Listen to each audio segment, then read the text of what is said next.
اب اللہ تعالیٰ نے عورت کا ڈیزائن انڈور بنایا ہے، نرم نازک طبیعت، گھر کے اندر کے سارے کاموں کو کرنے کے لیے جس طبیعت کی ضرورت ہے وہ عورت کو عطا کی گئی، اور مرد کو اللہ تعالیٰ نے آؤٹ ڈور ڈیزائن بنایا ہے۔ چنانچہ باہر کے کاموں کے لیے جو ضرورتیں ہوتی ہیں اللہ نے انسان کو طبیعت بھی ایسے ہے، مگر گھر کے اندر دین اسلام نے خامند کو مینیجر بنا دیا۔ فرمایا الرجال قوامون علی النساء، کہ اللہ تعالیٰ نے مردوں کو عورتوں کے اوپر انچارج بنا دیا ہے۔ اس کی چند بنیادی وجوہات ہیں۔ ایک وجہ تو یہ ہے کہ عورت کو پروٹیکشن مرد ہی دیتا ہے۔ عورت کمزور ہے، اس کو اپنی جان کی بھی حفاظت کرنی ہے، مال کی بھی حفاظت کرنی ہے، عزت آبرو کی بھی حفاظت کرنی ہے۔ اب یہ تینوں کام کرنے کے لیے اس کو مرد کی ہیلپ چاہیے، لہذا اللہ رب العزت نے مرد کو ذمہ دار بنا دیا کہ گھر کے سارے کاموں کے لیے آپ ذمہ دار ہیں۔ اور حدیث مبارکہ میں ہے کہ مرد جو فیصلہ بھی کرتا ہے اس میں برکت اس کے ساتھ ہوتی ہے، کیونکہ وہ گھر کا امیر ہے اور امیر کے فیصلے میں برکت ہوتی ہے۔ ہو سکتا ہے کہ میاں بیوی میں سے عورت زیادہ ذہین ہو اور مرد کم لکھا پڑھا ہو یا کم ذہین ہو، لیکن جو برکت ہے وہ مرد ہی کے فیصلے میں ہوگی۔ تو عقل مند عورتیں اپنے مرد کے ذریعے سے فیصلے کروا لیتی ہیں تاکہ ان کے فیصلوں میں برکت آ جائے۔ عورت بہت عقل مند سمجھدار ہوتی ہے مگر جذبات کی رو میں جلدی بہہ جاتی ہے۔ اگر اس کے اندر یہ جذباتی پنا نہ ہوتا تو نہ وہ خاوند کو بہت محبت دے سکتی اور نہ وہ اپنے بچوں کو پیار دے سکتی۔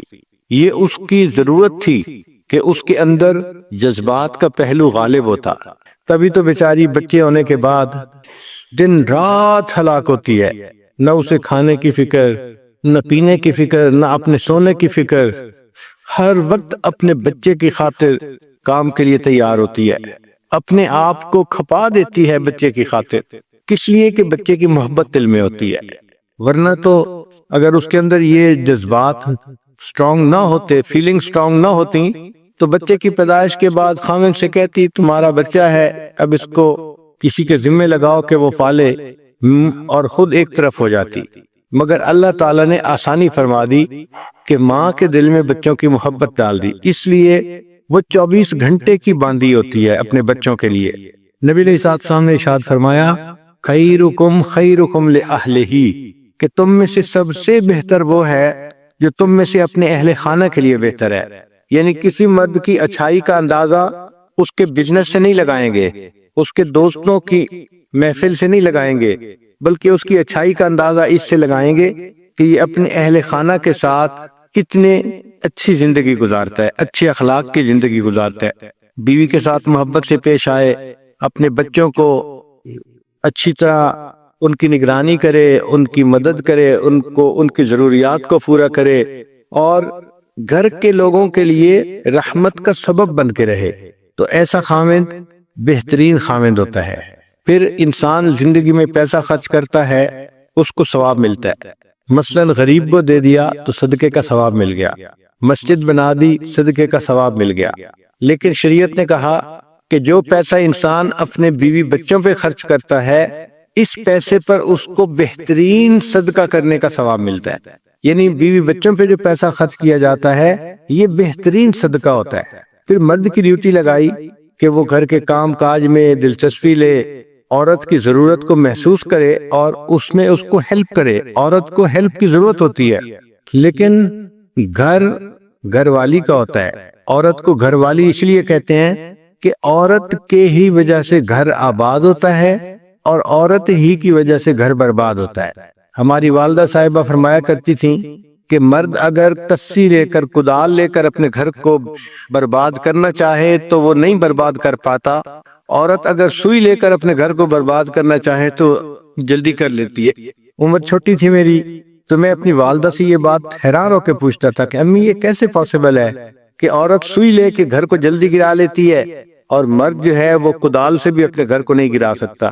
تو امی مجھے کہتی تھی بیٹا تم چھوٹے ہو تو ابھی یہ بات نہیں سمجھو گے، لیکن حقیقت یہی ہے کہ مرد کدال لے کے بھی گھر گرانا چاہے تو نہیں گرا پاتا، عورت اگر سوئی لے کے گھر گرانا چاہے تو وہ جلدی گرا لیتی ہے۔ تو گھر کا بنانا، آباد کرنا عورت کی ایک بڑی ذمہ داری ہوتی ہے۔ اس لیے اس کو گھر والی کہتے ہیں۔ سب سے بہتر اصول گھر آباد کرنے کا یہ ہے کہ آپس میں محبت پیار کی زندگی گزاریں۔ وَجَعَلَ بَيْنَكُمْ مَوَدَّةً وَرَحْمَةً، اللہ تعالیٰ فرماتے ہیں کہ ہم نے میاں بیوی کے درمیان مودت اور رحمت رکھ دی ہے۔ چنانچہ اگر مودت اور رحمت کی زندگی گزاریں گے تو میاں بیوی خوشیوں بھری زندگی گزاریں گے۔ رزق کم ہونا زیادہ ہونا یہ ایک الگ بات ہے۔ میاں بیوی کو کھانے کے لیے خشک روٹی بھی مل جائے مگر آپس میں الفت محبت ہو تو وہ بہت خوشیوں کی زندگی گزارتے ہیں، اور اگر آپس میں الفت محبت نہ ہو تو پھر پراٹھے بھی پکے ہوئے ہوں تو انسان کی زندگی عذاب ہوتی ہے۔ اس پر سائنٹیفک دور میں بہت ریسرچ کی گئی کہ گھر میں عورت ایک بہترین بیوی بن کے کیسے رہ سکتی ہے۔ تو 6 بڑے پوائنٹ ہیں جن کو کھولا گیا اور واقعی وہ بہت اہم ہیں۔ ہر عورت کو چاہیے کہ وہ ان 6 پوائنٹ کو ذہن میں رکھے اور اس کے مطابق اپنی زندگی گزارنے کی کوشش کرے۔ ان میں سے پہلا ہے کمیونیکیشن۔ کمیونیکیشن کہتے ہیں کہ خاوند کو اپنا مطمع نظر پہنچانا، سمجھانا، بتانا۔ اس میں عورتوں کی ایک فطرت ہوتی ہے، وہ ڈائریکٹ بات نہیں کرتی، وہ اشارے کرتی ہیں اور پھر سمجھتی ہیں کہ خاوند خود ہی سمجھے، اس کو سمجھنا چاہیے تھا۔ حالانکہ صاف بات، مگر وہ صاف بات کرنے کی بجائے اشارے کر دیتی ہیں اور سمجھتی ہیں کہ اس کو ٹرانسلیٹ خاوند خود کرے گا۔ اچھا، جو سمجھدار خاوند ہوتے ہیں وہ تو اس بات کو سمجھتے ہیں اور اس کو ٹرانسلیٹ کر دیتے ہیں، لیکن جو اتنے زیادہ سمجھدار نہیں ہوتے وہ نہیں ٹرانسلیٹ کر پاتے، جس وجہ سے پھر آپس میں ایک دوسرے کے ساتھ آرگومنٹ شروع ہو جاتے ہیں۔ چنانچہ سب سے پہلی بات، ایکسپریس فیلنگز ایفیکٹولی۔ جو اپنی احساسات، جذبات ہیں ان کو خاوند کے سامنے بہت کلیئرلی اور ایفیکٹولی انسان ایکسپریس کرے تاکہ اس کو صحیح پتہ چلے کہ مسئلہ کیا ہے۔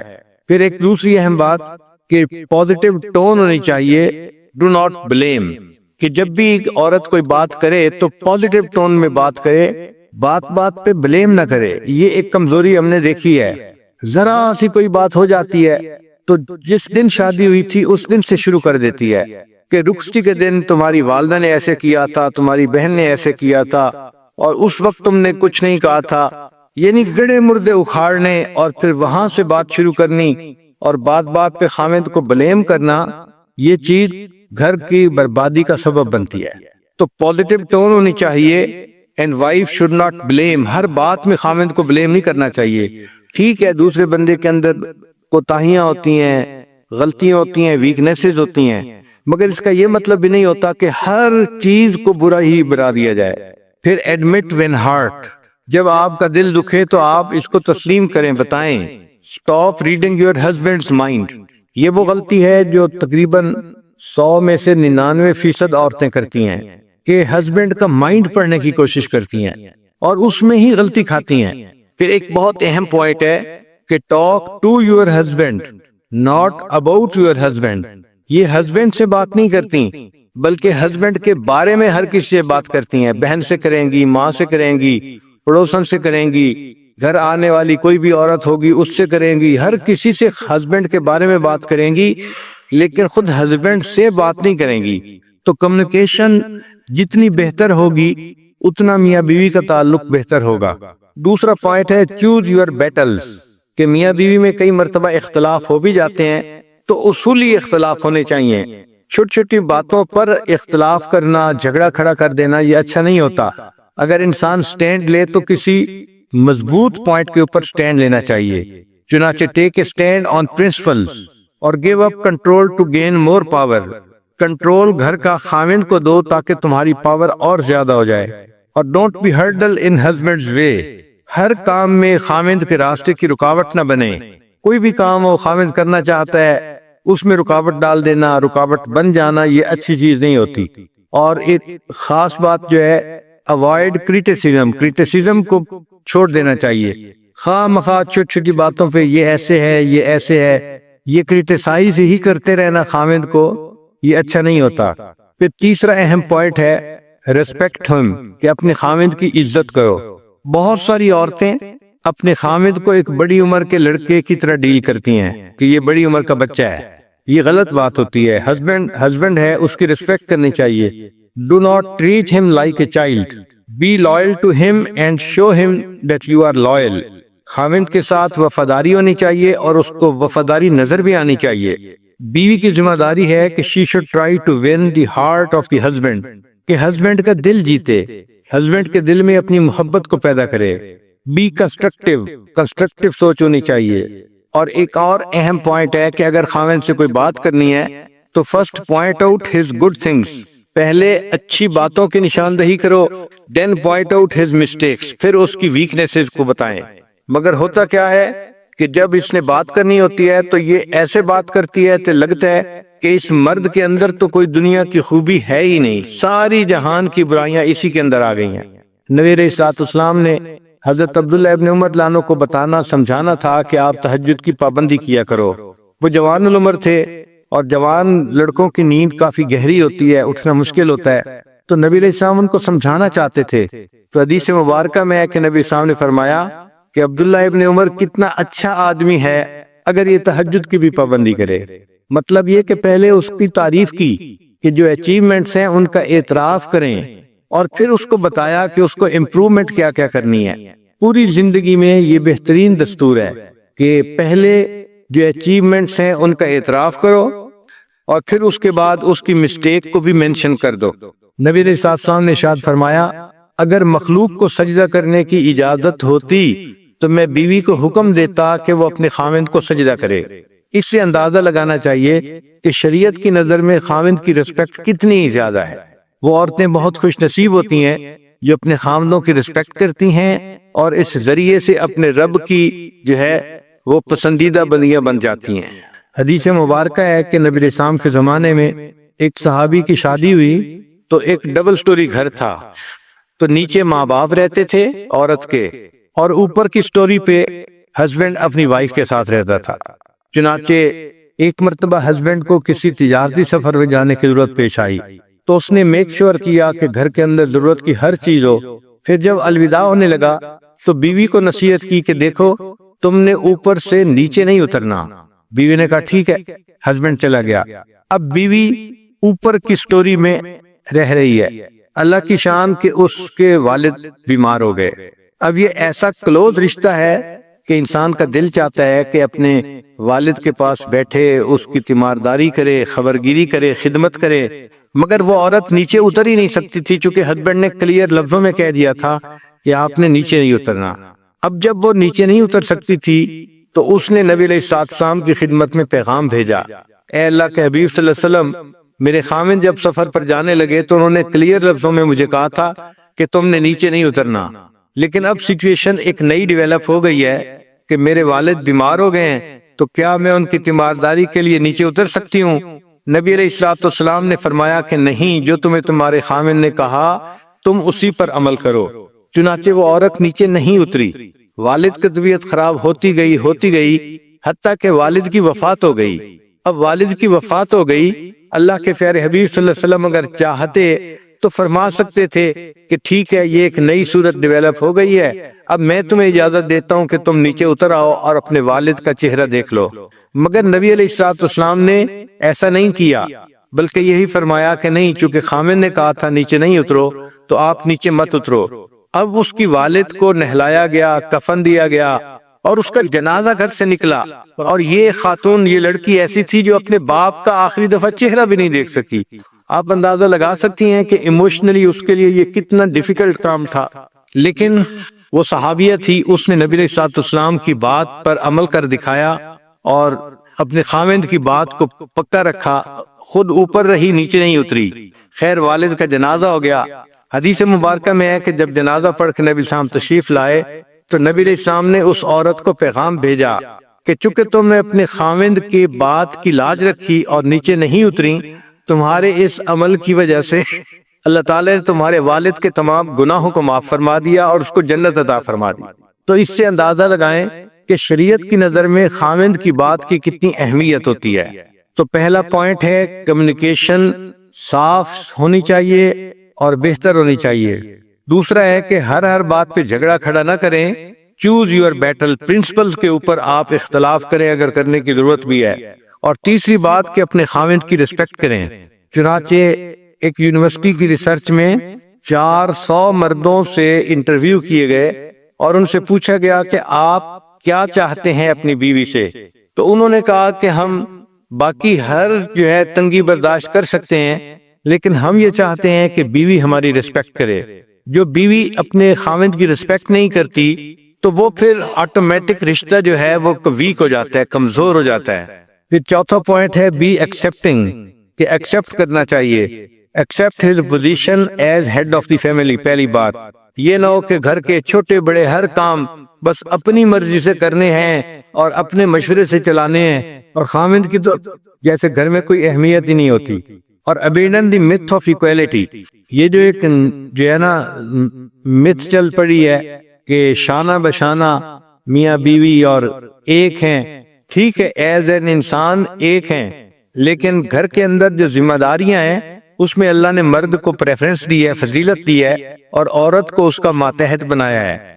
حدیث مبارکہ میں ہے کلکم راعٍ وکلکم مسئول عن رعیتہ، تم میں سے ہر بندہ ایک چرواہا ہے اور اس سے اس کی وہ رعیت کے بارے میں اللہ تعالیٰ قیامت میں سے بیوی اور بچوں کے بارے میں قیامت کے دن سوال کیا جائے گا، اور بیوی سے بچوں کے بارے میں سوال کیا جائے گا کیونکہ وہ بچوں کی نگران ہے۔ یہ 2014 میں ریسرچ شائع ہوئی اور یہ کتاب دنیا میں اتنی پاپولر ہوئی کہ اس کو بک آف دی ایئر کا ایوارڈ بھی دیا گیا، اور اس بک میں یہ مینشن کیا گیا کہ بیوی اگر چاہتی ہے کہ گھر آباد رہے تو اس کو چاہیے کہ وہ اپنے ہسبینڈ کی ریسپیکٹ کرے۔ پھر پانچواں point let go of responsibility of finance, کہ جو گھر کے اخراجات ہیں اس مسئلے میں عورت خود ذمہ داری نہ لے بلکہ یہ خاوند ہی کے سر پہ رکھے کہ گھر کے اخراجات کو وہی چلائے۔ ایک پوائنٹ بڑا اہم ہے کہ let your husband be children's father, کہ اپنے ہسبینڈ کو بچوں کا باپ بننے دو۔ ہوتا کیا ہے کہ ماں خود تو بچوں کو مار بھی لیتی ہے، کچھ نہیں ہوتا، اور اگر خاوند ذرا سخت آواز سے بچوں کو بلا لے تو تڑپ جاتی ہے، جھگڑا شروع کر دیتی ہے، چھوٹا بچہ ہے آپ اس کا خیال نہیں کرتے، آپ کو تو بچوں سے محبت ہی نہیں، پیار ہی نہیں۔ بھائی ڈانٹ ڈپٹ کرنا یہ زندگی کا حصہ ہے، تو مرد کئی مرتبہ ایسی بات کر جاتا ہے، اس پر صبر ہی کرنی چاہیے، عورت کو پیشنس اختیار کرنی چاہیے۔ تو اپنے ہسبینڈ کو بچوں کا باپ بن کر رہنے دو۔ پھر discuss with him how to raise children, اگر بچوں کی تربیت کرنی ہے تو اپنے ہسبینڈ کے ساتھ ڈسکس کریں کہ ہمیں کن کن باتوں کا خیال کرنا چاہیے تاکہ ہمارے بچوں کی تربیت اچھی ہو سکے۔ Let your husband value your problem, پھر اگر کوئی بات ہے تو try to understand the view point of your husband, اپنے ہسبینڈ کے ویو پوائنٹ کو سمجھنے کی کوشش کرو۔ کئی مرتبہ عورتیں جذبات میں آ جاتی ہیں اور اگلے کا ویو پوائنٹ سمجھنے کی کوشش ہی نہیں کرتی، بس جو ہاں کر رہی ہوتی ہیں اسی کے اوپر جمی رہتی ہیں۔ پھر ایک اور اہم نکتہ کہ be open minded in an argument, اگر کوئی آرگومنٹ ہو بھی گیا ہے تو اس میں اوپن مائنڈیڈ بات کریں، یعنی اگلے کا ویو پوائنٹ بھی سمجھنے کی کوشش کریں کہ اگلا کیا کہہ رہا ہے۔ پھر ایک اور اہم بات کہ برنگ اپ ایشوز ایٹ رائٹ ٹائم، اگر کوئی مسئلہ ڈسکس بھی کرنا ہے تو اس کو صحیح ٹائم پہ ڈسکس کرنا چاہیے۔ اس میں عورتیں بہت زیادہ غلطی کرتی ہیں، وہ مسئلے کو بچوں کے سامنے کئی دفعہ ڈسکس کرنا شروع کر دیتی ہیں، یا اس وقت ڈسکس کرتی ہیں جب خاوند بہت تھکا ہوا ہوتا ہے یا وہ بہت زیادہ کسی کام کے اندر بزی ہوتا ہے۔ یہ تینوں اوقات مسئلے ڈسکس کرنے کے لیے اچھے اوقات نہیں ہیں۔ جب بچے سامنے ہو، جب ہسبینڈ ٹائرڈ ہو یا ہسبینڈ بزی ہو، تو ان تین ٹائم میں کوئی مسئلہ ڈسکس نہیں کرنا چاہیے۔ جب وہ پاس بیٹھے ہے، ریلیکس ہے اور بچے بھی پاس نہیں ہے، اس وقت مسئلہ ڈسکس کرنا چاہیے۔ پھر ایک اور نقطہ کہ ہیو ریئلسٹک ایکسپیکٹیشنز، میاں بیوی کو ایک دوسرے سے ایکسپیکٹیشنز جو ہے وہ ریئلسٹک رکھنی چاہیے۔ Do not develop negative feelings, پھر بات چیت کے دوران learn to say sorry if you are wrong, اگر کوئی غلطی ہو گئی ہے یا آپ نے کسی غلط بات پہ اپنے ہسبینڈ کے ساتھ ذرا اکڑ پن کا اظہار کر دیا ہے تو اس کی سوری بھی کرنی چاہیے کہ بھئی مجھ سے یہ غلطی ہو گئی، اس وقت میں غصے میں تھی، میں نے ایسی بات کہہ دی۔ مگر سوری کرنا تو ایک بہت ہی مشکل کام ہوتا ہے۔ پھر میاں بیوی کی ازدواجی زندگی میں رول ود دی چینجز کے ساتھ عورت کو بھی چینج ہونا چاہیے۔ مثال کے طور پہ شادی ہوئی تو اب عورت کی سچویشن اور ہے، پھر اس کے بعد اس کی بچہ ہو گیا تو بچے کے بعد اس کے بدن کے اندر بھی تبدیلیاں آتی ہیں اور حالات کے اندر بھی تبدیلیاں آتی ہیں، تو اس کے ساتھ ایڈجسٹمنٹ کر لینی چاہیے، ڈیل ود دی چینجز۔ اور ایک اور بات کہ take care of your self, عورت کو چاہیے کہ اپنا ضرور خیال رکھے۔ بہت ساری عورتیں جب بچے ہو جاتے ہیں تو اپنا خیال رکھنا چھوڑ دیتی ہیں، نہ ایکسرسائز کرتی ہیں، نہ اپنے کپڑوں کا خیال، نہ اچھائی صفائی کا خیال، اور بہت ہی بھدی پرسنالٹی ان کی بن جاتی ہے۔ اور پھر وہ کہتی ہیں کہ میں بیوی تو ہوں نا، اور بچوں کی ماں بھی ہوں اور گھر والی بھی ہوں۔ بھئی آپ سب کچھ ہیں، مگر خاوند کی نظر میں اچھا لگنا، خوبصورت لگنا یہ عورت کی ذمہ داری ہوتی ہے، اور شریعت نے اس کو جائز قرار دیا ہے۔ اس لیے عورت اپنے صاف ستھرا رہنے کے لیے کپڑے خریدے، جیولری خریدے یا کوئی پرفیوم خریدے تو شریعت مرد کو حکم دیتی ہے کہ وہ بیوی کو یہ چیزیں پرووائیڈ کرے۔ اور چھٹا سوال یہ ہے، چھٹا نقطہ سب سے بیسٹ ہے کہ be your husband's best friend, اپنے ہسبینڈ کی بہترین دوست بن کے رہو۔ ایسی ایکویشن خاوند کے ساتھ رکھو کہ خاوند کو ذرا سی کوئی بات پیش آئے تو وہ سب سے پہلے آ کے آپ کے ساتھ ڈسکس کرے۔ اور یہ چیز تب ہوتی ہے کہ جب ڈیفیکلٹ ٹائم میں عورت اپنے ہسبینڈ کے لیے سپورٹ بنے اور اس کی اچھی باتوں کی تصدیق کرے۔ اکثر عورتیں جو شکوے کرتی ہیں خاوند توجہ نہیں دیتے، گھر میں پریشانی ہے اور ایسا ہے، وہ اپنے آپ سے ایک کوسچن پوچھیں کہ کیا میں اپنے ہسبینڈ کی بیسٹ فرینڈ ہوں؟ تو ان کا دل گواہی دے گا کہ آپ کہاں بیسٹ فرینڈ، آپ تو اپنے ہسبینڈ کی دشمن بن کے زندگی گزار رہی ہیں۔ پھر آگے ہے 15 secrets of happily married women, جو ازدواجی زندگی خوشیوں والی گزار رہی ہوتی ہیں ان عورتوں کے لیے 15 پوائنٹ خاص۔ پہلا پوائنٹ کہ ایک امریکن یونیورسٹی کی 27 ایئرز کی ریسرچ ہے، 27 سال اس کے اوپر ریسرچ کی گئی، تو انہوں نے لکھا کہ خوشگوار ازدواجی زندگی کے لیے عورت کو آدھے گھنٹے کی exercise, half an hour exercise daily کرنی چاہیے تاکہ اس کی باڈی فٹ رہے اور وہ صحت مند زندگی گزار سکے۔ اور دوسرا یہ کہ عورت کو چاہیے کہ مناسب کھانا کھائے، اچھی نیوٹریشن حاصل کرے تاکہ اس کے بدن کے اندر طاقت رہے۔ بعض بچیاں سمارٹ ہونے کے شوق میں اتنی زیادہ ڈائٹنگ کرتی ہیں کہ ان کے لیے اٹھ کے کھڑے ہونا مشکل ہو جاتا ہے، پھر کہتی بھی ہے میں اٹھ کے کھڑی ہوتی ہوں تو میرا سر چکراتا ہے۔ پھر تیسرا point, take care of your appearance, اپنی اپیئرنس کا خیال رکھنا چاہیے، مگر اس میں بھی ایک بجٹ ہونا چاہیے۔ یہ نہیں کہ خاوند کی ساری تنخواہ اسی کے اوپر اڑا دی جائے، مگر اپنے آپ کو صاف ستھرا رکھے۔ عورت کو چاہیے کہ دن میں 1 دفعہ یا 2 دفعہ ضرور نہائے تاکہ جسم صاف ستھرا رہے اور نئے کپڑے یا صاف کپڑے جو ہیں وہ بدلے۔ پھر چوتھا پوائنٹ یہ ہے کہ نرشر انٹلیکٹ، کہ اپنے دماغ کو بھی خوراک پہنچانی چاہیے۔ اس لیے شادی شدہ عورت کو چاہیے کہ وہ کتابیں پڑھے اور ان کے بارے میں سوچے تاکہ اس کا جو برین ہے وہ کام کرتا رہے۔ پھر بی سافٹ اینڈ کمپیشنیٹ، یعنی لونگ، عورت کو چاہیے کہ نرمی ہو اس کی طبیعت میں اور اس کی طبیعت خاوند کے لیے لونگ ہونی چاہیے۔ پھر ایک بڑا اہم نقطہ ہے کہ ہسبینڈ کے ساتھ ایٹیچیوڈ ایسا رکھے کہ اس کے ایٹیچیوڈ کی وجہ سے خاوند اپنے دل کی ہر بات اس کے سامنے کھول دے۔ Your attitude should welcome husband to open up، یعنی ایٹیچیوڈ ہی اتنا ہمدردی والا ہو، محبت والا ہو، پیار والا ہو کہ خاوند اپنے دل میں کوئی بات رکھ ہی نہ سکے، وہ اپنے دل کو اس کے سامنے اوپن اپ کر دے۔ پھر ایک نقطہ ہے مینرز کے بارے میں کہ بی پولائٹ اینڈ کورٹیس۔ پھر ایک نقطہ ہے کہ encourage your husband to spend time with male friends، husband کو کہنا چاہیے کہ وہ مردوں کے ساتھ اپنا وقت گزارے، جیسے جماعت کے ساتھ جائے اللہ کے راستے میں، یا مجالس کے اندر جائے، علماء کے درس قرآن، درس حدیث، ان محفلوں میں جائے۔ تو اپنے ہسبینڈ کو کہنا چاہیے۔ بعض ہسبینڈ گھر کے اندر لیٹے پڑے رہتے ہیں، سوئے رہتے ہیں، تو یہ ایک اچھی عادت نہیں ہے، اس سے انسان کی زندگی بگڑتی ہے۔ تو اس کو آپ انکریج کریں کہ بھئی آپ جائیں، فلاں مجلس میں جائیں، فلاں مجلس میں جائیں، تاکہ اس کو باہر کی مجالس سے نفع اٹھانے کا موقع مل سکے۔ بعض عورتیں خاوند کو گھر سے نکلنے ہی نہیں دیتی، یہ بھی بری چیز ہے۔ پھر جب ہسبینڈ باہر سے گھر آئے تو great your husband with smile and hug and I contact every day.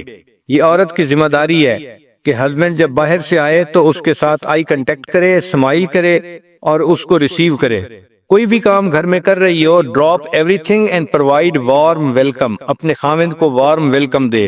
پھر 11واں پوائنٹ یہ ہے کہ عورت کے اندر سینس آف ہیومر بھی ہونی چاہیے، یعنی ایسی بات کرے کہ جس میں سینس آف ہیومر ہو۔ اس سے یہ کہ دل ایک دوسرے کے زیادہ قریب ہوتے ہیں۔ جب میاں بیوی اکٹھا بیٹھ کے ہنستے ہیں، بات کرتے ہیں، تو دل ایک دوسرے سے زیادہ جڑ جاتے ہیں۔ پھر عورت کی ذمہ داری ہے کہ اپنے ہسبینڈ کی نیڈز کو اینٹیسپیٹ کرے کہ اس کو کس چیز کی ضرورت ہے، پہلے سے سوچ کے۔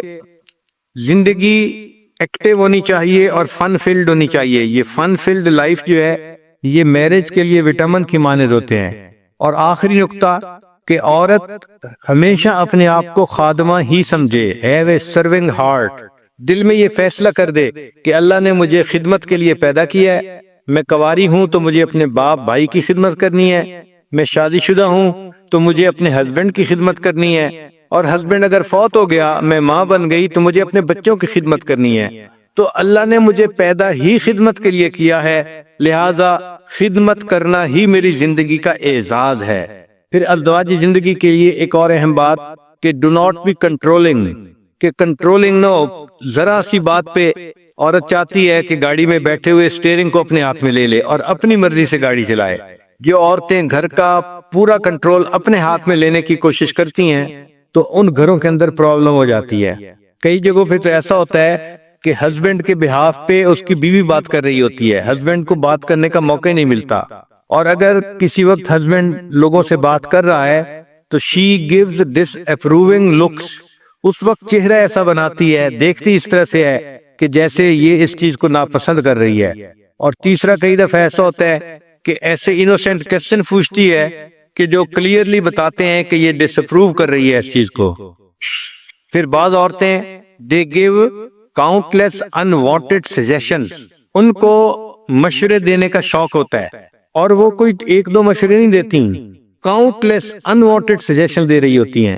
اسی لیے اگر خاوند گروسری کے لیے چلا جائے تو اتنے عیب نکالیں گی اس میں، اتنے کہ بندے کا دل چاہے گا کہ اگلی دفعہ میں نے جانا ہی نہیں ہے۔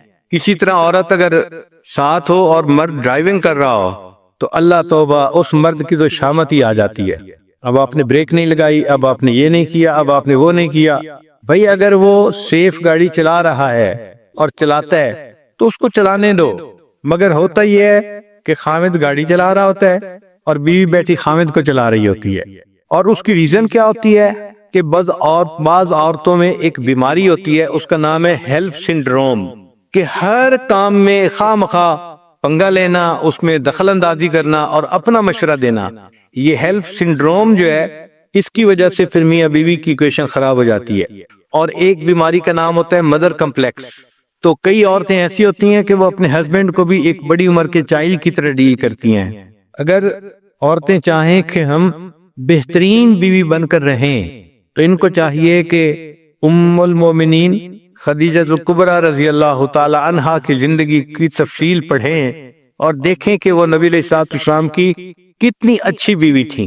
چنانچہ مالدار تھیں اور بہت عزت تھی سوسائٹی میں ان کی، لیکن جب شادی ہوئی تو انہوں نے اپنا پورا مال نبی علیہ الصلوۃ والسلام کے قدموں میں ڈال دیا، اپنا غلام بھی نبی علیہ السلام کی خدمت میں پیش کر دیا، ایک قربانی دے کے بتا دیا کہ وہ اپنے ہسبینڈ سے کتنی محبت کرتی ہیں۔ پھر جس وقت میں ساری دنیا مخالفت کر رہی تھی، خدیجہ الکبریٰ رضی اللہ تعالی عنہا ہی تھیں کہ جنہوں نے کلمہ پڑھا اور وہ ایمان لے کے آئیں، یعنی نبی علیہ السلام کو انہوں نے بہت آڈ وقت کے اندر سپورٹ کیا۔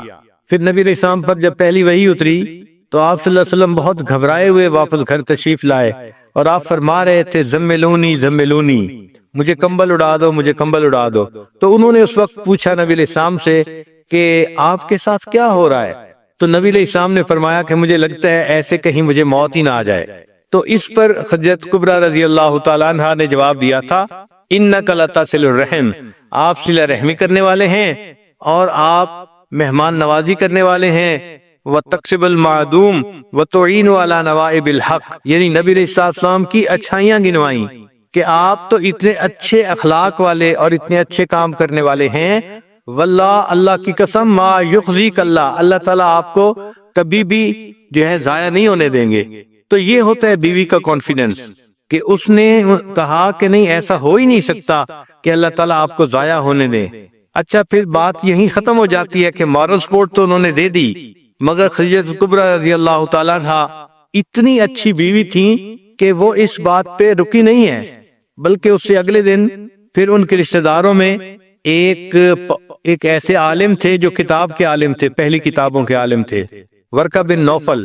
تو وہ اس کے پاس گئیں اور نبی علیہ السلام کو ساتھ لے گئیں اور ان کو جا کے کہا کہ آپ دیکھیں آپ کے چچا کا بیٹا کیا کہتا ہے، یعنی میرے ہسبینڈ آپ سے کیا بات کر رہے ہیں۔ تو انہوں نے پوچھا تو نبی علیہ السلام نے فرمایا کہ ہاں، میرے اوپر غار حرا میں اس طرح ایک فرشتہ آیا اور اس نے مجھے یہ پیغام دیا۔ اب جب نبی علیہ السلام نے اسے پوری صورتحال بتائی تو اس نے تصدیق کی کہ ھذہ الناموس الذی، یہ وہی ہے فرشتہ جیسے موسیٰ علیہ السلام پہ بھی اترتا تھا، تو آپ تو اللہ کے پیغمبر ہیں اور آپ پر وحی اتری ہے۔ پھر انہوں نے نبی علیہ السلام کو یہ بات بھی بتائی کہ ایک وقت آئے گا کہ آپ کی قوم آپ کو اس شہر سے نکال دے گی۔ تو نبی علیہ السلام نے حیران ہو کے پوچھا، کیا میری قوم مجھے اس شہر سے نکال دے گی؟ تو انہوں نے کہا کہ ہاں، دین کے معاملات میں ایسی باتیں انسان کو پیش آتی ہیں، اے کاش اگر میں اس وقت زندہ ہوتا تو میں آپ کی ضرور مدد کرتا۔ تو ان سے بات کر کے نبی علیہ السلام، تو جو اچھی بیویاں ہوتی ہیں وہ خود بھی مارل سپورٹ دیتی ہیں، اور پھر اگر دیکھتی ہیں کہ فلاں کام سے میرے ہسبینڈ کے دین کو تسلی ہو جائے گی تو ان کے پاس بھی لے کے گئیں خدیجہ کبریٰ رضی اللہ تعالیٰ عنہا۔ اس لیے وہ اتنی سپورٹیو تھیں کہ ہر قدم پہ اللہ کے حبیب صلی اللہ علیہ وسلم کو ان کی سپورٹ حاصل ہوتی تھی۔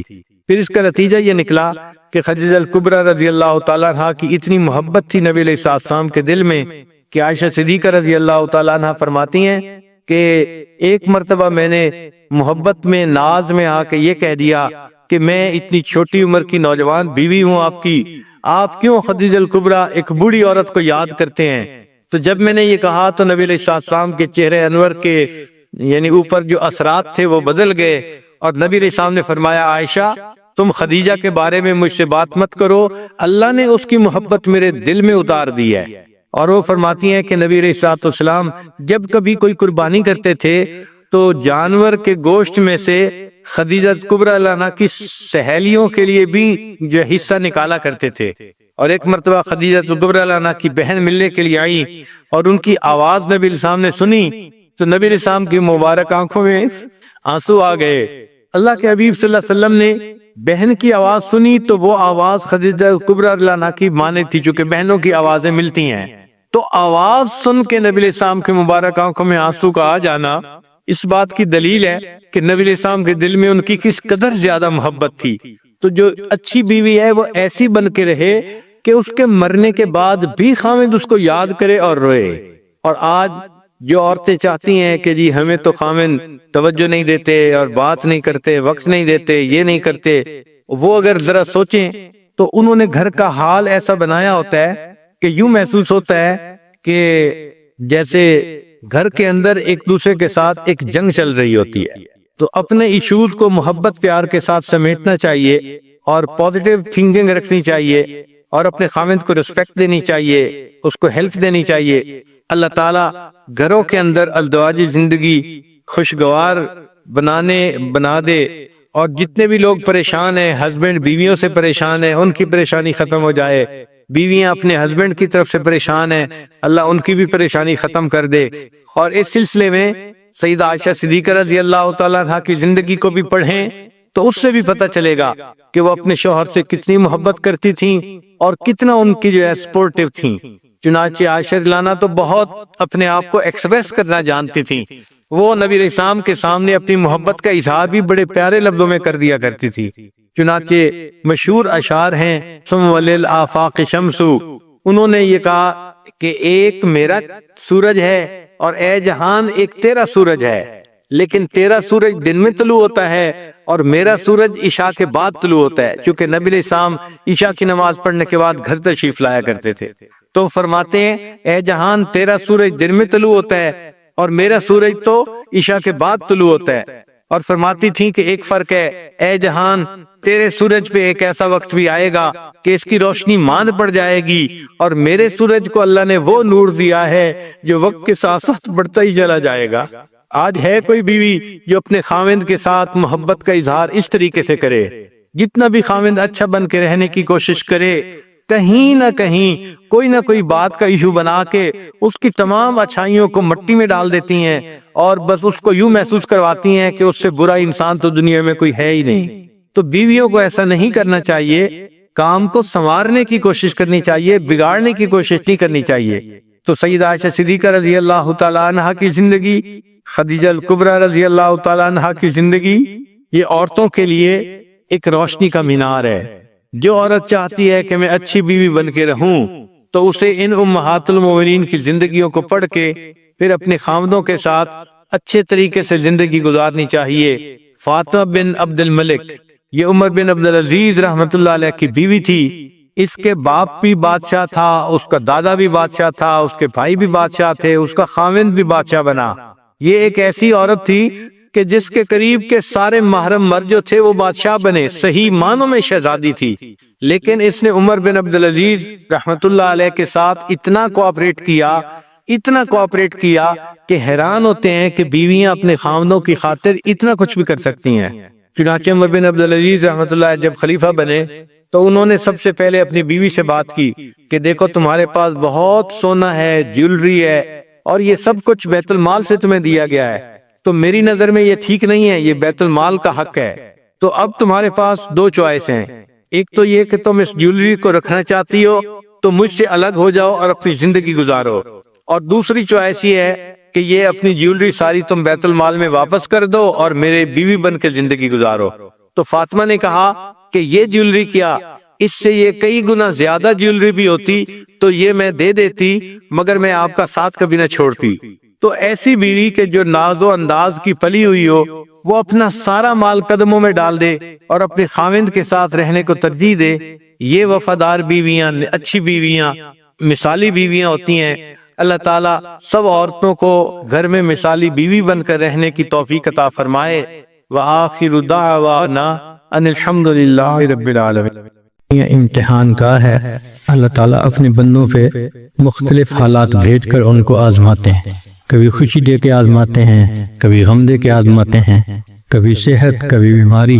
تو خوشی، غمی، صحت، بیماری، نفع، نقصان، یہ 6 ایسے حالات ہیں کہ ان میں سے کوئی نہ کوئی حال بندے کے اوپر ضرور ہوتا ہے، مگر یہ سب آزمائشیں ہیں۔ اللہ تعالیٰ خوشی دیتے ہیں آزمانے کے لیے، کیا یہ میرا بندہ شکر ادا کرتا ہے یا نہیں کرتا۔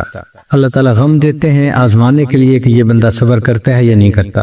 لیکن یہ آزمائش کی جگہ ہے، اللہ تعالیٰ نے فیصلہ فرما دیا وَلَنَبْلُوَنَّكُمْ، اور ہم ضرور بھی ضرور تمہیں آزمائیں گے۔ تو اس لیے آزمائش کی جگہ ہے، یہاں آزمائش تو ہر بندے کی ہونی ہی ہے، مگر ایک نقطہ ذہن میں رکھیں کہ ہمارے مشائخ نے لکھا ہے کہ غم کے حالات میں اکثر لوگ پاس ہو جاتے ہیں کیونکہ صبر کر لیتے ہیں۔ عوام الناس بھی کہہ دیتے ہیں اللہ کی مرضی، جوان لڑکی تھی، خاوند فوت ہو گیا، اب اس سے بڑا غم اس کے لیے کیا ہو سکتا ہے، لیکن اس سے پوچھیں تو آگے سے جواب دے گی جو اللہ کی مرضی۔ اس کا مطلب وہ کامیاب ہو گئی کہ اس نے اللہ کی رضا سے اپنے آپ کو راضی کر دیا۔ لیکن جو خوشی کے حالات ہیں ان میں اکثر لوگ فیل ہو جاتے ہیں کہ خوشی نے شکر ادا کرنا ان کو یاد نہیں رہتا۔ تو خوشی زیادہ مشکل امتحان ہے بنسبت غم کے، تاہم صحت ہو یا بیماری ہو، انسان ہر حال میں اپنے رب سے راضی رہے۔ جو آدتی فکر ہے اس میں فرماتے ہیں کہ جب تک تو اس دنیا میں ہے قدورتوں کے پیش آنے کو کچھ عجب خیال نہ کر، یعنی اس پہ تعجب نہیں ہونا چاہیے کہ جی ہمیں پریشانی آ گئی ہے، جو پریشانیوں کا گھر، تو پریشانی تو آنی ہے۔ تو جب تک تو اس دنیا میں ہے قدورتوں کے پیش آنے کو کچھ عجیب خیال نہ کر، کیونکہ دنیا نے اسی چیز کو ظاہر کرنا ہے جو اس کا وصف ہے، یعنی برتن سے وہی نکلتا ہے جو برتن کے اندر موجود ہوتا ہے۔ کل اناء یترشح بما فیہ۔ اب دنیا میں چونکہ ہے ہی قدورتیں، وہ قدورتیں ہی ظاہر ہوں گی، پریشانیاں ہی ظاہر ہوں گی، یہ ہے جو پریشانی کا گھر۔ وہ جگہ جہاں کوئی پریشانی نہیں اس جگہ کو جنت کہتے ہیں، اور وہاں ابھی داخل نہیں ہوئے۔ جب جنتی جنت میں داخل ہونے لگیں گے تو وہ کہیں گے الحمدللہ الذی اذھب عنا الحزن، سب تعریفیں اس اللہ کے لیے ہیں کہ اب ہم سے حزن چلا گیا، غم چلا گیا، جنت میں کوئی غم نہیں ہوگا، کوئی پریشانی نہیں ہوگی۔ تو دنیا تو ہے ہی پریشانیوں کا گھر، اس لیے دنیا میں اگر کوئی پریشانی آئے تو اس پہ بہت پریشان ہونے کی ضرورت نہیں ہوتی، اس کو برداشت کر لینا چاہیے، یہ سوچتے ہوئے کہ یہاں تو یہ سب کچھ ہوگا ہی ہے۔ صحابہ کرام ایک فقرہ اکثر کہا کرتے تھے کہ استقبال المصائب بالتجمل، کہ جب مصیبتیں آئیں تو ان کو اچھے طریقے سے ان کا استقبال کرو، ومواجہۃ النعم بالتذلل، اور اگر اللہ تعالیٰ نعمتیں عطا کرے تو بڑی عاجزی کے ساتھ ان نعمتوں کو آپ حاصل کریں، یعنی جب نعمتیں ہوں تو طبیعت کے اندر اس وقت عاجزی ہونی چاہیے، جھکنا چاہیے کہ اللہ نے نعمتیں عطا فرمائی ہے، اور اگر پریشانی آئے تو پھر تحمل کے ساتھ، تجمل کے ساتھ اس کا استقبال کرنا چاہیے۔ بہت لوگوں پہ بہت طرح کی پریشانی آتی ہیں، لیکن ایک بات پکی ہے کہ ہمیں اللہ نے جس حال میں رکھا ہے وہ بہت بہترین حال ہے، ہر بندے کو اللہ نے بہترین حال میں رکھا ہوا ہے۔ ایک صاحب تھے تو وہ پریشان تھے کہ جی میں تو بہت پریشان ہوں، تو ان کو کہا گیا کہ اچھا بھائی آپ ایسا کرو کہ پورے شہر میں جو آپ کو سب سے بہترین حال میں آدمی نظر آتا ہے نا، تم اس کی جیسی دعا مانگ لو۔ وہ پورے شہر میں گیا، اس کو ایک جگہ ایک جیولر نظر آیا جس کی دکان پہ گاہکوں کا تانتا بندھا ہوا تھا، بہت لوگ تھے خریدار، اور وہ اپنی جیولری بیچ رہا تھا، پیسے کما رہا تھا، اور اس کے 4-5 بیٹے تھے بہت خوبصورت نوجوان جو اس کا ہاتھ بٹا رہے تھے۔ اب اس بندے نے فیصلہ کیا کہ یہ شہر کا سب سے زیادہ خوش قسمت انسان ہے، میں اس جیسا بننے کی نیت کرتا ہوں۔ چنانچہ جب اس نے دل میں سوچ لیا تو چاہتا تھا کہ میں دعا مانگوں، پھر خیال آیا کہ میں اس سے پوچھ تو لوں کہ یہ کیسی زندگی گزار ہے، تو اس نے جا کے اس سے پوچھا کہ سنائیں جی آپ کی زندگی کیسی ہے؟ اس نے کہا کہ خدا کا واسطہ یہ کبھی دعا نہ کرنا کہ میرے جیسا بری قسمت والا انسان دنیا میں کوئی نہیں ہوگا۔ میں نے پوچھا کہ بھئی آپ کی بری قسمت کیا؟ اتنا آپ کے پاس مال ہے، پیسہ ہے، عزت ہے لوگوں کی نظر میں، اتنا بڑا مکان ہے اور ہر چیز کی آپ کے پاس سہولت ہے، تو آپ کہتے ہیں کہ میرے جیسا بدقسمت کوئی نہیں ہوگا؟ اس نے کہا ہاں، جو میرے ساتھ گزر رہی ہے وہ میں نہیں بتا سکتا۔ اس نے کہا پھر بھی بتا کیا ہوا؟ اس نے کہا کہ میں تھوڑا کام کرتا تھا، کام اتنا زیادہ شروع میں نہیں تھا، تو ایک موقع پہ بیمار ہو گیا۔ اب جب بیمار ہو گیا تو نہیں، میرا کام اچھا چل رہا تھا، ایک موقع پہ میری بیوی بیمار ہو گئی۔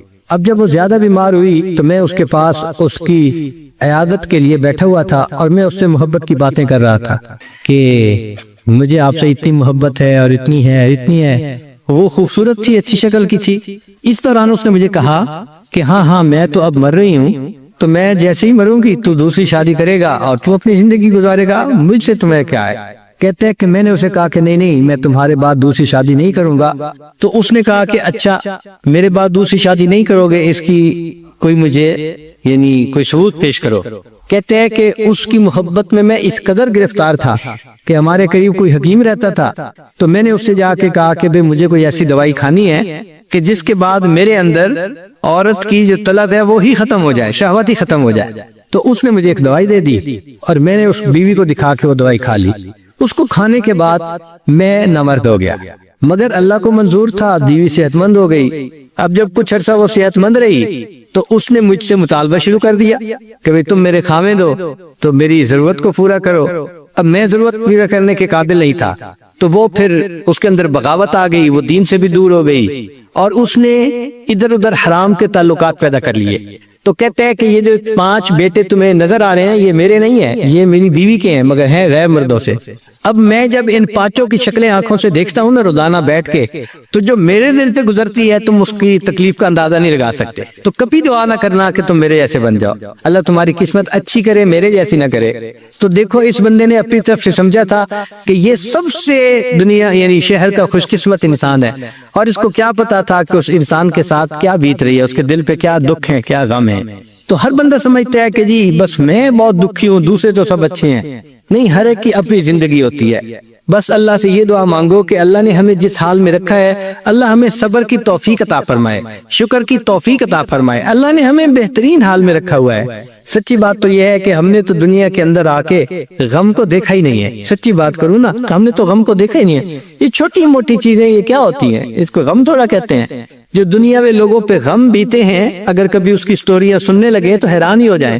کتابوں میں واقعہ لکھا ہے کہ ایک عورت تھی، طواف کر رہی تھی اور طواف کے دوران کہتی تھی اللہ میں اس حال میں بھی آپ سے راضی، اے اللہ میں اس حال میں بھی آپ سے راضی۔ تو ایک آدمی نے یہ سنا تو بڑا حیران ہوا، اس نے اس سے پوچھا کہ تو کیوں کہتی ہے کہ میں اس حال میں بھی آپ سے راضی، میں اس حال میں بھی آپ سے راضی؟ اس نے کہا کہ میں طواف ختم کر لوں گی نا تو میں تمہیں اپنا واقعہ سناؤں گی۔ چنانچہ اس عورت نے اپنا واقعہ سنایا کہ میرے 3 بچے تھے، میں گھر کے اندر ایک دن تنور پہ روٹیاں پکا رہی تھی، تو میرے بڑے 2 بچے جو تھے وہ گھر میں کھیل رہے تھے کمرے میں، اچانک مجھے شور کی آواز آئی، تو وہ کہتی ہے کہ میں نے جب شور سنا تو میں وہیں سب کچھ چھوڑ کے تنور پر آٹا روٹیاں تو میں کمرے کی طرف بھاگی۔ جب کمرے گئی تو میں نے ایک عجیب تماشا دیکھا کہ اس سے 1-2 دن پہلے میرے خاوند نے گھر میں بکری کو ذبح کیا تھا، اور جس چھری سے بکری کو ذبح کیا تھا وہ اس نے کمرے میں رکھی تھی۔ تو میرے دونوں بچے کھیلتے کھیلتے ان میں سے ایک نے دوسرے کو کہا کہ تمہیں پتہ ہے کہ ابو نے بکری کو کیسے ذبح کیا تھا؟ تو دوسرا کہتا ہے مجھے تو نہیں پتا۔ وہ کہتے ہیں اچھا آؤ میں تمہیں بتاتا ہوں کہ کیسے ابو نے ذبح کیا تھا۔ تو میرا درمیان والا بیٹا جو تھا وہ زمین پر لیٹ گیا اور بڑے لڑکے نے اس چھری کو اٹھا لیا۔ اب وہ چھوٹا بچہ تھا اور اس کو پتہ نہیں تھا کہ یہ چھری کتنی تیز ہے، چنانچہ اس نے اس کے گلے پہ جو چھری چلائی تو گلا تو فوراً کٹ گیا اور خون تو فوراً چھوٹنے لگا۔ اب جب خون نکلا تو شور ہوا اور میں بھاگی ہوئی آئی تو میں نے دیکھا کہ میرا بچہ خون میں لت پت پڑا تھا اور اس کی جان نکل چکی تھی۔ اب میں نے سوچا کہ میرا بڑا بیٹا کہاں ہے جس نے یہ حرکت کی تھی؟ وہ ڈر کے بھاگ گیا تھا اور کہیں چھپ گیا تھا۔ کہنے لگی میں نے اسے دوسرے کمروں میں دیکھا تو کہیں نظر نہیں آیا۔ جب صحن میں آئی تو وہاں میں نے تنور کے لیے کچھ لکڑیاں رکھی ہوئی تھیں، ان لکڑیوں کے پیچھے وہ جا کے چھپا تھا۔ کہنے لگی میں نے پیچھے سے اس کو جا کے جب دیکھا تو اس نے مجھے کوئی جواب نہیں دیا۔ جب میں قریب گئی تو مجھے پتا چلا کہ اس جگہ کے اوپر ایک سانپ بیٹھا ہوا تھا۔ یہ بچہ چھپنے کے لیے جب لکڑیوں کے پیچھے گیا، سانپ نے اس کو ڈسا اور یہ بھی وہاں مرا پڑا تھا۔ کہتے میں اس کی لاش اٹھا کے لائی، ایک بچے کو ایک چارپائی پہ لٹایا اور دوسرے بچے کو دوسرے چارپائی پہ لٹایا۔ پھر اس کے بعد میں نے فیل کیا کہ میرا تیسرا چھوٹا بیٹا جو کرالنگ کرتا تھا، ریگتا تھا، وہ کہاں ہے؟ وہ مجھے نظر نہیں آ رہا تھا۔ کہنے لگی میں اٹھ کے جب تنور کی طرف آئی تو میں نے دیکھا کہ اس نے کرال کیا اور وہ تنور کے اندر گر چکا تھا۔ تو میں نے اپنے زندہ بیٹے کو آگ کے اندر پورا جلتا ہوا دیکھا اور وہ بھی فوت ہو گیا تھا۔ تو میں نے تینوں بیٹوں کی لاشوں کو چارپائی پہ رکھا، پھر ان کو نہلایا، ان کو کفن دیے۔ جب تینوں کے جنازے ایک دن میں گھر سے نکلے تو میں عمرے کے ارادے سے آ گئی۔ اب میں طواف کر رہی ہوں اور اپنے اللہ کو کہہ رہی ہوں اے اللہ میں اس حال میں بھی آپ سے راضی ہوں۔ آپ ذرا غور کیجیے اس ماں کے دل پہ کیا بیتی ہوگی کہ ایک دن میں جس کے 3 بیٹوں کا جنازہ گھر سے نکلے اور پھر وہ طواف کرتے ہوئے کہہ رہی ہے اے اللہ میں اس حال میں بھی آپ سے راضی ہوں۔ تو ہم نے کہاں غم دیکھے ہیں، کہاں تکلیفیں دیکھی ہیں؟ ہم نے نہیں دیکھی۔ ہمیں تو اللہ نے بہت سہولت کی زندگی دی ہے، بہت آسانیوں کی زندگی دی ہے۔ ہم تو جتنا شکر ادا کریں اتنا کم بنتا ہے۔ چنانچہ بہادر شاہ ظفر آخری مغل بادشاہ تھا، تو جب اسے فرنگیوں نے حکومت کو چھینا تو انہوں نے اس کی دعوت کی، اس کو قید کیا اور پھر اس کی دعوت کی، اور دعوت میں انہوں نے اس کے سامنے دسترخوان پہ جیسے کھانے کے برتن نہیں ہوتے ڈھکے ہوئے، یہ کھانے کے برتن رکھے۔ تو بہادر شاہ ظفر سمجھا کہ میرے لیے کھانا رکھ دیا گیا ہے۔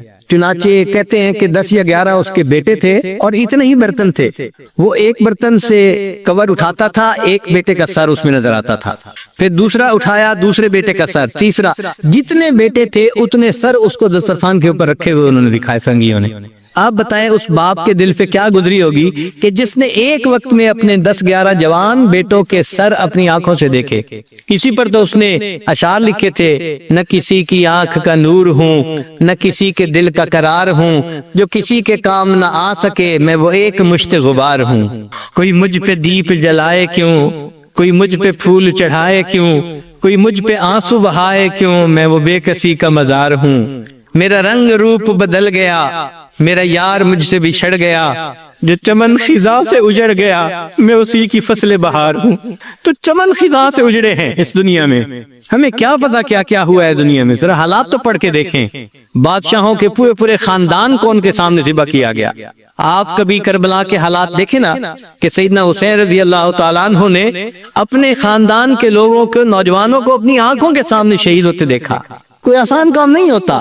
ہمارے گھر کے چھوٹے سے بچے کو کوئی خراش آ جائے نا، ہمارا دل تڑپ اٹھتا ہے اور ہم بار بار فون کر کے پوچھ رہے ہوتے ہیں ڈاکٹر کے پاس پہنچ گئے، ڈاکٹر نے ٹریٹمنٹ دے دی، ڈاکٹر نے کیا کہا۔ جب تک تسلی نہیں ہو جاتی اس وقت ہم پوچھتے رہتے ہیں۔ ایک چھوٹی سی خراش آئی ہے اور وہاں تو زندگیوں کے معاملات ہو گئے۔ تو ہم نے تو سچی بات ہے غم کو دیکھا ہی نہیں ہے۔ سچی بات یہی ہے، یہ چھوٹے موٹے حالات جو گھروں میں پیش آ جاتے ہیں یہ کوئی غم تھوڑے ہیں۔ یہ تو دنیا ہے، اور دنیا میں تو یہ ہوگا اگر کوئی بندہ بس کے اندر سفر کرے اور پھر کہ مجھے تو جھٹکے لگ رہے ہیں، تو بھائی بس کے اندر بیٹھ کے سفر کرو گے تو جھٹکے تو لگیں گے۔ کوئی ہوائی جہاز کے اندر آپ تھوڑا سفر کر رہے ہیں کہ جو بالکل سموتھ فلائٹ ہوگی، بس ہو اور کچی سڑک ہو تو جھٹکے تو لگتے ہی ہیں۔ یہ دنیا کا بھی معاملہ ایسا ہی ہے کہ یہ دنیا کی بس ہے، زندگی کی بس ہے، اور دنیا کی یہ کچی سڑک ہے جس کے اوپر جھٹکے ہر کسی کو لگتے ہیں۔ ہر بندہ یہاں پریشان، آج ایک پریشانی، کل دوسری، پرسوں تیسری، اور انسان لگوٹ باندھ کے نکلتا ہے کہ اب میں پریشانیوں کو ختم کر دوں گا، پہلی ختم ہوتی ہیں، نئی اوپر سے اور آ جاتی ہے۔ تو ہم پریشانیوں کو ختم بھی نہیں کر سکتے، بس ایک ہی اس کا حل ہے کہ ہم ان پریشانیوں کے اوپر صبر کریں۔ ہاں، پریشانیاں اللہ سے مانگنی نہیں چاہیے، ہم پریشانیوں کے قابل نہیں، آزمائش کے قابل نہیں ہیں، ہم پریشانیاں مانگے نہیں، لیکن اگر آ جائیں اللہ کی طرف سے تو بس اس پر صبر کرے۔ صبر دو طرح کا ہوتا ہے، ایک ہوتا ہے کہ صبر علی الاطاعۃ، اطاعت کے لیے صبر کرنا۔ مثال کے طور پہ نیند بہت آ رہی ہے اور دل چاہتا ہے کہ سو جائیں، اور تہجد کی نماز جانے والی ہے یا فجر کی جماعت جانے والی ہے، تو انسان اٹھتا ہے اس وقت۔ اب یہ جو مشقت اٹھانی پڑتی ہے نا اٹھنے کی، اس کو صبر علی الاطاعۃ کہتے ہیں، کہ یہ اطاعت کے لیے انسان کو صبر کرنا پڑا۔ تو اطاعت کے لیے، نیکی کرنے کے لیے بھی بندے کو صبر کرنا پڑتا ہے۔ جیسے آپ لوگ روزے رکھ رہے ہیں، اب روزے کا رکھنا یہ مشقت ہوتا ہے، پیاس ہوتی ہے اور بھوک ہوتی ہے، مگر برداشت کرنی پڑتی ہے، اس کو صبر علی الاطاعۃ کہتے ہیں۔ اور ایک ہوتا ہے صبر عن المعصیہ، کہ گناہوں سے رکنے کے لیے صبر کرنا۔ مثلا ایک آدمی پر شہوت تو سوار ہے، مگر وہ اس ٹیمپٹیشن کو برداشت کرتا ہے، کوئی گناہ کا کام نہیں کرتا، تو یہ صبر عن المعصیہ ہے۔ جیسے سیدنا یوسف علیہ السلام کو زلیخا نے کہا تھا قالت ہی تلک قال معاذ اللہ، انہوں نے کہا تھا میں اللہ کی پناہ مانگتا ہوں، میں یہ گناہ نہیں کر سکتا۔ تو یہ دو طرح کا صبر ہے جو بندے کو کرنا پڑتا ہے، نیکی کرنے کے لیے صبر کرنا پڑتا ہے اور گناہوں سے بچنے کے لیے صبر کرنا پڑتا ہے۔ لیکن یہ جو صبر کرنے والے ہیں ان کو اللہ کی طرف سے بہترین اجر ملے گا۔ ہر عمل کے اجر کا کوئی نہ کوئی حد ہے، لیکن صبر والے کے اجر کی کوئی انتہا نہیں ہے۔ اللہ فرماتے ہیں انما یوفی الصابرون اجرہم بغیر حساب، ان کو اللہ تعالیٰ بغیر حساب کے اجر عطا فرمائیں گے، اتنا اجر دیں گے کہ وہ لوگ بس بس کریں گے، ان کو اتنا راضی کریں گے۔ اس لیے جنتی جب جنت میں داخل ہوں گے تو فرشتے چاروں طرف سے ان کا استقبال کرنے کے لیے آئیں گے۔ والملائکۃ یدخلون علیہم من کل باب سلام علیکم بما صبرتم، وہ کہیں گے تم پر سلامتی ہو، تم نے دنیا کے اندر صبر کیا، گناہوں سے بچنے کے لیے بھی صبر کیا، نیکی کرنے کے لیے بھی صبر کیا، بما صبرتم فنعم عقبی الدار، تو سلامتی ہو، سلامتی ہو، ان کو فرشتے کہیں گے۔ ہم اپنی زبان میں اس کا ترجمہ کریں نا تو سلام علیکم کا ترجمہ بنے گا اور تمہاری اور تمہیں مبارک ہو، تمہیں شاباش ہو۔ سلام علیکم کا ترجمہ بنے گا اور تمہیں شاباش ہو، تم سلامت رہو۔ ہم نہیں کہتے اے بچے جیتے رہو، تو جیسے ہم کہتے ہیں نا کسی کو جیتے رہو، تمہیں شاباش ہو، تو سلام علیکم کا بالکل یہی معنی ہے۔ فرشتے یہ کہیں گے اوے جیتے رہو، تم کتنی اچھی زندگی گزار کے آئے، تم صبر کی زندگی گزار کے آئے، فنعم عقبی الدار، اب اللہ نے کتنا اچھا تمہیں گھر عطا فرما دیا۔ تو صبر والوں کو اللہ تعالیٰ دنیا میں بھی اجر بہت دیتا ہے اور جنت میں بھی ان کو بہت اجر ملے گا۔ ہمیں اپنے اندر یہ صبر کی صفت پیدا کرنی چاہیے۔ صبر تو اتنا بھی نہیں کہ اگر سامنے سے کوئی ناگوار لفظ سننے کو مل جائے نا تو ہم اپنے غصے کو برداشت کر لیں، ہمارے اندر اتنا بھی صبر نہیں ہے۔ معمولی سی بات کا برداشت کرنا ہمارے لیے مشکل ہوتا ہے۔ اس لیے آپ دیکھیں کہ دونوں دوست جو ہیں وہ بیت بھی ہیں، نیک بھی ہیں، سب کرتے ہیں، پھر آپس میں الجھتے بھی ہیں۔ کیوں الجھتے ہیں؟ اس لیے الجھتے ہیں کہ صبر نہیں ہے نا، برداشت نہیں ہے، تو برداشت کو بڑھانا پڑتا ہے۔ صحابہ رضی اللہ تعالیٰ عنہ نے بہت مصائب برداشت کیے جس کی وجہ سے اللہ نے ان کو بڑا رتبہ اور درجہ عطا فرمایا۔ یہ مصائب تو اتنے آتے ہیں کہ ایک ایسا وقت آتا ہے مستہم البأساء والضراء وزلزلوا حتی یقول الرسول والذین آمنوا معہ متی نصر اللہ، کہ ایمان والے اور ان کے ساتھ جو اللہ کے رسول تھے وہ بے اختیار پکار اٹھے کب اللہ کی مدد آئے گی۔ یعنی اتنا اللہ تعالیٰ بندے کو اس معاملے میں آزماتے ہیں، خوب رگڑا دیا جاتا ہے، خوب اس کو گرل کیا جاتا ہے تاکہ یہ بندہ اونچے سے اونچے مرتبے تک پہنچ جائے۔ تو صحابہ کرام اور نبی علیہ السلام پکار اٹھے کہ کب اللہ کی مدد آئے گی۔ پہلی امتوں کے جو صحابہ تھے ان کے اوپر کم مصیبتیں آئی تھیں، لیکن اس امت کے جو صحابہ کرام تھے ان کے اوپر بہت زیادہ مصیبتیں آئیں. چنانچہ پہلے امتوں کے لیے ایک لفظ استعمال ہوا وَزُلْزِلُوا مَسَّتْهُمُ الْبَأْسَاءُ وَالضَّرَّاءُ وَزُلْزِلُوا. تو زلزلو کا لفظ بتا رہا ہے کہ ان کو خوب اچھی طرح جو ہے وہ آزمایا گیا, ترش کیا گیا, اچھی طرح رگڑا گیا ان کو. لیکن جب نبی علیہ السلام کے صحابہ کی بات آئی تو قرآن مجید نے 3 لفظ استعمال کیے. فرمایا وَزُلْزِلُوا زِلْزَالًا شَدِيدًا. اب یہ 3 لفظ بتا رہے ہیں کہ صحابہ کرام پر جو آزمائش تھی وہ پہلی امتوں کی آزمائش سے بہت زیادہ تھی. پھر اس کا نتیجہ کیا نکلا کہ اللہ نے نبی علیہ السلام کے صحابہ کو جو رتبہ دیا وہ پہلی امتوں کے صحابہ سے بہت اونچا رتبہ تھا. تو جس بندے کو تکلیف زیادہ ملتی ہے اس کو اللہ کے ہاں مقام بھی اونچا ملتا ہے, بڑا ملتا ہے. تو صبر کرنا چاہیے, بے صبری سے انسان اپنے اجر کو گنوا لیتا ہے.